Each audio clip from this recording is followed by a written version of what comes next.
నమో భగవతే వాసుదేవాయ.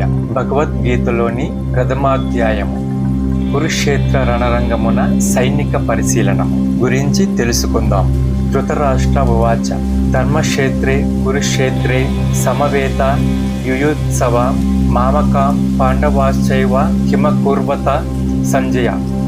దీని యొక్క అర్థము, ధృతరాష్ట్రులు ఇటు పలికెను, ఓ సంజయ, ధర్మక్షేత్రమైన కురుక్షేత్రమునందు నా తనయులు మరియు పాండురాజు తనయులు యుద్ధము చేయగోరు వారై సమకూరిన పిమ్మట ఏమి చేసిరి?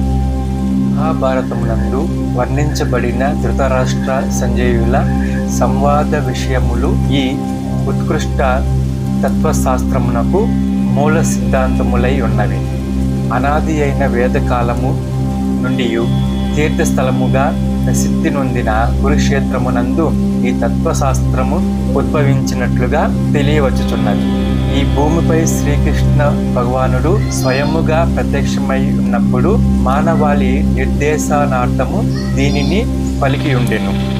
కురుక్షేత్ర రణరంగమున శ్రీకృష్ణ భగవానుడు అర్జునుని పక్షమున నిలిచియుండుటచే ధర్మక్షేత్రము పదము ప్రాధాన్యతను సంతరించుకున్నది. కౌరవుల తండ్రి అయిన ధృతరాష్ట్రుడు తన తనయుల విజయావకాశమును గూర్చి గొప్ప సందేహగ్రస్తుడై ఉండెను.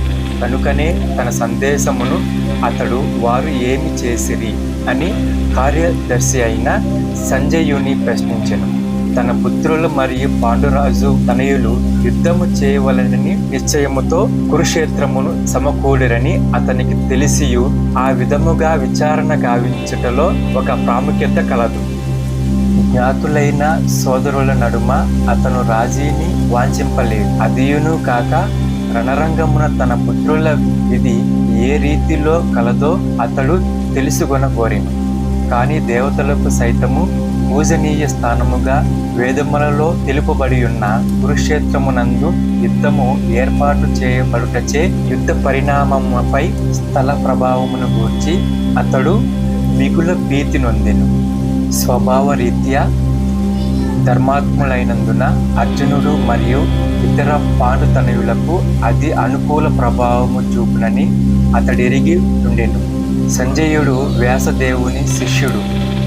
ధృతరాష్ట్రుని మందిరముననే నిలిచి ఉన్నను అతడు వ్యాసుని కరుణచే కురుక్షేత్ర రంగమును గాంచగలిగెను. కనుకనే యుద్ధ రంగము మందలి పరిస్థితిని గూర్చి సంజయుని అడిగాను.